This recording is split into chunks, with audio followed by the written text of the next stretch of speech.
Voilà donc Bessiata Dishmaya, on va étudier ensemble le DAF Lamed Bet de Masechet Baba Batra. Donc Baruch Hashem, ce matin, on a eu la prestation de notre ami Joseph qui a fait le DAF Ayomi sur place sur Givat Shmuel. Moi, j'étais pas là, avec eux par téléphone, mais j'étais pas là en direct. Donc Baruch Hashem, il a pu donner le shiur sur Givat Shmuel. Moi, en direct de Yerushalayim, je donne le shiur pour nos amis qui nous suivent sur Internet et ailleurs, pour que tous les dapim de Maseret Bessiata Dishmaya soient au complet et qu'il n'y ait pas un daf qui nous manque. Voilà. Donc, en tout cas, on en est au daf Lamed Aleph Hamoud Bet. Alors, je vous mets le contexte de ce qu'on avait parlé jusqu'à maintenant. On avait parlé jusqu'à maintenant de savoir est-ce qu'il y a un problème de Ziluta de Bezina. Ziluta de Bezina, ça voulait dire que le Beddin, lorsqu'il a pris une décision et que on a fait, par exemple, dans certains cas, euh, dans certains cas, on a fait rendu quelqu'un assourd de se marier ou on a autorisé un mariage. Est-ce qu'on les obligeait à divorcer ou pas? Donc voilà, donc on avait vu que le Rosheshim, les Iouta de Bézina, c'est effectivement peut-être une marloquette. Et on devait justement apporter la marloquette sur ce point-là. Est-ce que les Tanaïm considèrent que le Beddin, lorsqu'il a pris une décision et qu'il y a de nouvelles interventions, de nouvelles informations dans le dossier qui viennent se rajouter, est-ce que ça pose un problème au Beddin de remettre en question leur décision? Quand bien même, finalement, en réalité, avec les données qui sont devant nous au jour d'aujourd'hui, la décision elle aurait dû être autre. Mais est-ce qu'on est fauché les résultats des Beina? La Gemara elle est en train de dire ici que ça Talia Be'achlera Vreve, c'est une marloquette Tanaïm. Ça dépend d'une grande marloquette. Alors, on dit la Gemara comme ça. Alors, en réalité, c'est Atali ou Asher Abreuvé, ça dépend de Asher Abreuvé, ça veut dire une grande corde et épaisse. C'est-à-dire qu'en réalité, ça dépend de paroles de Tanaïm qui pensent que même si on n'est pas Rochesh, qui eux aussi pensent qu'on n'est pas Rochesh au Ziluta des Bézina. C'est quoi le sujet? C'est une Mishnah dans Maseret Ketubot, d'Etnan. Il y a marqué dans une Mishnah dans Maseret Ketubot. Rabbi Yehuda, il nous dit que En Ma'alim la Kiuna al pi Ed Echad. On ne peut pas grâce au témoignage d'un seul témoin, autoriser une personne à devenir Cohen. C'est ce qu'il pense Rabbi Yehuda. Rabbi Elazar, lui, il pense, il te dit que ça dépend des cas. Dans quel cas on ne va pas autoriser la restauration d'un Cohen grâce à un seul témoin? C'est seulement dans le cas où il y a eu des horérim, où il y a eu des protestataires qui ont remis en question sa kéouna. Donc là, effectivement, pour remettre sa kéouna, il faudra vraiment un vrai témoignage et un seul témoin ne sera pas suffisant. Aval Bemakom chez N horérim, dans le cas où il n'y a pas de protestataire, Marlene, la Kivna, al Pied on pourra remettre un Cohen selon le témoignage d'un seul témoin. Rabbi Shimon Ben Gamliel, lui, il nous dit que, au nom de Rabbi Shimon Ben Azgan, que Marlene, la Kivna, al Pied il a l'air de répéter exactement ce que dit Rabbi Elazar, et il nous dit que on a le droit de mettre un Cohen selon le témoignage d'un seul témoin. Alors, bien entendu, comme ce qu'il explique le Rashba, c'est qu'il est impossible de concevoir que Rabbi Shimon Ben Gamliel l'autoriserait dans un cas où il y a vraiment un orérine des témoins qui viennent contredire et dire qu'il n'est pas Cohen, qu'un seul témoin puisse le rendre Cohen, ça c'est clair que non. Donc forcément, on parle qu'il y a eu des protestations. Et malgré tout, un seul témoin, enfin malgré tout, enfin on parle pas qu'il y a eu des protestations de témoins, ça c'est clair qu'un seul témoin ne peut pas battre deux témoins, donc on parle qu'il y a eu un seul témoin. L'Ikhwa, on parle d'un cas où il y a eu un seul témoin, il nous dit que Malina, qu'on a le pied d'Echad. Alors on dit la Gemara, hein, Khila, ah, ouais, c'est ça. Donc il nous dit que il y a eu des protestations, il y a eu des protestations et on ne mettra pas le Cohen al pied, on ne le rendra pas Cohen al pied d'Echad. Mais s'il n'y a pas eu de protestation, on pourra le rendre Cohen al pied d'Echad. Alors, de quoi on parle quand il n'y a pas eu de protestation qu'on le rendra Cohen al pied d'Echad? On dit la Gemara, Rabbi Shimon Gamliel Aïnou, Rabbi Elazar, c'est exactement la même chose que Rabbi Elazar. Véritablement, peut-être tu vas me dire qu'en fait la différence c'est Arachadi Kabinayu. C'est lorsqu'il y a une protestation à base de un seul témoin. C'est-à-dire que la marloquette, elle se donne dans un cas où c'est un seul témoin qui a dit qu'il n'était pas Cohen et qui a protesté sur sa Kéouna. Et dans ce cas-là, on est en train de se poser la question, est-ce que le héros d'une seule personne est considéré comme un héros? Rabbi Elazar lui pense que Hirad, le héros d'une seule personne, c'est considéré comme un héros. Et alors, Shimon Gamliel te dit que pour que ce soit un vrai héros, il faut qu'il y ait deux personnes. Donc, il y a eu une seule personne, bon, ben, mettre le un Ed Echad, il pourra suffire pour le remettre Irar trait. Donc, je commence à la flamme de bête. Véhama, on dit, c'est pas possible de dire une chose pareille, parce que Rabbi Yochanan, il a dit que d'après tout le monde, un Irour, c'est seulement deux témoins et pas moins. Donc, c'est pas possible de dire que c'est un marloquet. Donc, forcément, directement, on parle d'un cas où il y a eu un Irour de deux témoins. Et quand il y a eu un Irour de deux témoins, hein, c'est uniquement dans ce cas-là où on te dit que un seul témoin ne pourra pas le remettre en question. Alors, ce serait quoi la marloquette entre Rabbi Elazar et Rabbi Shimon Gamiel?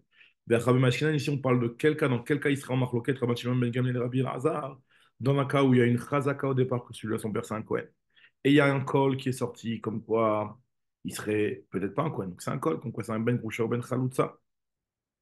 Et après Artiné, on l'a fait descendre. Ça veut dire qu'on a décidé qu'il n'allait plus être Cohen et en attendant de vérifier exactement est-ce que cette rumeur, elle est véridique ou pas. Veata, Edechad, Veamar, des Cohen, où il y a un témoin qui est venu et qui a dit que c'était un Cohen. Donc on l'a remis et on l'a rétabli en tant que Cohen, puisqu'il y avait eu juste une petite rumeur. Un témoin vient dire qu'il est vraiment Cohen.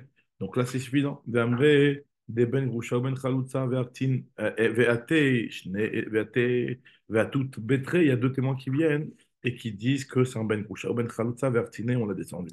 Ve'ata edechad, il y a un autre gros témoin qui est venu et qui a dit que c'est un Cohen. Est-ce que dans ce cas-là, quand le Beddin l'a descendu et qui vient maintenant et qui, grâce au témoin qui va s'ajouter et qui va faire qu'au final, il y aura deux contre deux. Et donc, on va devoir normalement deux contre deux, on se bat contre la Khazaka. Mais à partir du moment, donc la Khazaka qui était que de dire qu'il était Cohen, quand il y avait une Khazaka, comme on a dit au début. Donc, est-ce que c'est une zilouta du Beddin de faire monter de dire qu'il n'est pas Cohen, après de dire qu'il est Cohen? Est-ce que c'est un ziloul du Beddin ou pas? C'est ça la marloquette. Découlé al Mamistar, fume les deux, après tout le monde, on associe les témoignages. Et la marloquette, elle est est-ce qu'on est chochesh les zilouta des Bedina? Il dit l'agma, Rabbi Lazar, lui, pense que Kevan Dartine, puisqu'on l'a fait descendre, l'Omaskinane, on ne le fait pas monter. Des Chachina, les yeux de Bédina, des Rochesh, les yeux du Beddin. Alors que Rabbi Shimon Gamliel, lui, pense que nous, on l'a fait descendre, nous, on peut le faire monter. Donc, il n'y a pas de problème de Zilouta de Bédina. Et la Gemara, elle nous dit, Ravashi pose une question, il te dit, c'est comme ça, pourquoi on a besoin de nous parler d'un cas où il n'y a qu'un seul témoin qui est venu en dernier lieu? Il dit qu'il y a deux témoins. Si le problème, c'est un problème de zilzoul du Beddin, dis-moi qu'il y a deux témoins qui venaient malgré tout, on ne remonte pas, puisqu'il y a un zilzoul du Beddin. On m'a kiff la Ravashi, Yahri, Maïri, Achadafi, ou Betrenami. Il dit la Gemara, il a ma Ravashi, il découle à Malochishan, les zilzouls de Bedina. D'après tout le monde, on n'est pas croché sur les zilzoul du Beddin. La marloquette ici, elle est de savoir est-ce que le témoin numéro un va s'associer avec le témoin numéro 2 à partir du moment où ils ne sont pas venus en même temps. L'Achab, elle est tarif et d'autres comme il Ou Bepuktadan et Tanaïm, en fait, ils sont marloquettes, c'est une marloquette Tanaïm déjà connue, qui est rapportée dans la braïta suivante, qui nous dit deux sujets. Il y a un premier sujet de savoir est-ce qu'ils peuvent témoigner lorsqu'ils n'ont pas vu la même chose. Elle nous dit la braïta, c'est une marloquette Tanaïm. Léolam, en enutan mistarefet, ashiru shneem, keechal, faut qu'ils voient en même temps. Ça veut dire que si jamais il y en a un, par exemple, bien là, il faut qu'il voit qu'il y a Réhouven qui a prêté d'argent à Shimon. Mais ça ne suffit pas qu'il y en ait un qui voit que Réhouven a prêté d'argent à Shimon et qu'il y en ait un qui vienne et qui dise que j'ai entendu que Réhouven dit Shimon prétend et avoué un jour devoir de l'argent à Shimon. Ça, ce n'est pas valable. Rabbi Shimon Kochai te dit, Afil ou Bedachar Velu te dit que même s'ils viennent en décalage, vu qu'ils témoignent sur la même histoire, ils peuvent s'associer et constituer un témoignage de deux témoins. Mais c'est pas ça en réalité le sujet qui nous intéresse. Ce qui nous intéresse, c'est le sujet d'après. C'est quoi? C'est le sujet de En Edoutan Mikhaïm El Beddin, s'il y a deux Shinem Kechad, pour que leur témoignage soit validé, il faut qu'ils témoignent au Beddin en même temps. Rabbi Nathan, il te dit, Shomrim Dvarav Shel Zayom, Nechshiavo Le'achad Machar, Shomrim Dvarav. On peut les écouter en décalage. Donc on voit que c'est Marloket Tanaï, cette histoire. Et la Marloket entre Rabbi Elazar et Rabbi Shimon Ben Gamliel serait comme cette Marloket-là. Voilà, donc nouveau sujet, maintenant la Gemara continue, elle nous dit comme ça. Aoud Amar le Chavre, une personne qui aurait dit à ses amis, Maï Bait Ara, qu'est-ce que tu fais ici? Amar lui a dit, je l'ai acheté de toi. Minas Binta, je l'ai acheté de toi, en voici le shtar. On n'avait pas de Khazaka, il n'est pas dessus depuis 3 ans. Il te dit, voilà, ce terrain-là, c'est mon terrain, c'est vrai que c'était ton terrain avant, mais je te l'ai acheté et le shtar. Je lui dis, mais attends, mais c'est un shtar Mezouyaf. On n'a jamais fait un shtar pareil. Donc je te passe la mot de bête. Amar lui a dit, shtar Azaïfaou, c'est un shtar Mezouyaf. Alors, qu'est-ce qu'il a fait le bonhomme qui a montré ce shtar-là? Il est parti voir chuchoter à l'oreille de Rabat. Il m'a dit, il a raison, c'est un faux shtar. Mais en réalité, moi, j'en avais un vrai que j'ai perdu. Donc, je me suis dit que je vais prendre celui-là, histoire que j'ai un shtar au moins entre les mains, de peur qu'il y a quelqu'un je puisse me présenter au Beddin. Il lui a dit, Gachin Lachish le Rabat, il s'est baissé, il a chuchoté à l'oreille de Rabat, c'est vrai, c'est un shtar mezouïaf, mais j'avais un vrai shtar que j'ai perdu. Et je me suis dit que je vais prendre un faux shtar, histoire d'avoir quelque chose à présenter devant le Beddin. À Marabar, il te dit, un type qui dit une chose pareille, il a un migo. Pourquoi il m'avoue que c'est un faux shtar? En disant qu'il avait en réalité un vrai shtar qu'il a perdu. Si vraiment il n'avait pas un vrai shtar qu'il avait perdu, et qu'il veut mentir, il aurait très bien pu continuer à persister que c'est un vrai shtar. Amar Rabba, Amal les Shaker, Amar les Sivo, il peut dire que shtar Amal Yaou, c'est un bon shtar. Amar Rabbi, c'est le prophète il a dit, Abba, Samart Ahai, Amai Samart Ahai Shtara, Ashtara Chaspa Bealma, ou ce shtar, c'est un Chaspa Bealma. Jagmara, Ahou de Amar les Chavri, il y en a un qui a dit ça. Voilà, ça c'est ce que nous dit Agmara, qu'il a dit, Marcotam Khoraba et Rav Yosef, est-ce que ce shtar-là est un bon shtar ou c'est pas un bon shtar? Maintenant, il y a la même histoire avec de l'argent, pas avec un terrain. Amar, Ahou de Amar, il y en a un qui a dit à son ami, Avli Meaz Bnema Siknabach, passe-moi les 100 zouz que je t'ai prêtés, Vehashtara, voici le shtar. Amar, il lui a dit, c'est un shtar Mezouïaf, il a dit à Rabat dans l'oreille, Kachin Lachish le Rabat, c'est vrai que c'est un faux shtar, mais moi j'avais un vrai shtar que j'ai perdu. Et j'ai dit que je vais prendre ça en attendant. Bah, Mina, Inkit Aibida Koldeu. Amar Rabat, il a dit Rabat, il a un migo, mais il est shaker, si vraiment il voulait mentir, il aurait pu continuer à persister à dire que c'est un shtar Malia. Il dit la Gemara, Rav Yosef, il lui a dit, sur quoi tu veux être sommaire? Sur ce shtar-là, ça ne pas, il vaut rien, ce shtar. Donc, tu ne peux pas faire sortir sur hein, la force d'un shtar. Aïshtara chaspa be'alma. Amar Rav dit Barabin dit que la halakha elle est comme rabat dans les terrains. Et donc, ça veut dire qu'on considère que le terrain, il peut le garder grâce à ce faux shtar, soi-disant. Et la halakha est comme Rav Yosef dans les ouzim, c'est-à-dire que tu ne peux pas faire sortir l'argent grâce à un faux shtar. Nous dit la Gemara, hein, et la halakha est comme rabat dans les terrains, parce que Echad et Kaima Aratik, où le terrain se trouve, c'est là où on va le laisser. Et la halakha est comme Rav Yosef dans les ouzim, puisque là, l'argent se trouve, on va le laisser. Donc, moi, raconte une dernière histoire un petit peu en rapport avec ça, une histoire d'un garant qui vient et qui a payé la dette d'un certain lové, d'un certain emprunteur. Donc, il vient chez l'emprunteur, un de ces quatre, et il dit, maintenant, j'ai payé ta dette, tu viens me rembourser. Il dit, voilà, j'ai le shtar, comme quoi j'ai payé ta dette. Donc, s'il te plaît, rembourse-moi la dette. Et l'autre, il lui dit, mais je t'ai déjà remboursé. Et là commence la discussion. Il nous dit, ah ouais, il y a un garant qui était garant sur un emprunt. Il est venu voir le lové. Il lui a dit, donne-moi les 112 que j'ai payé à ta place au Malvé. Et voici le shtar.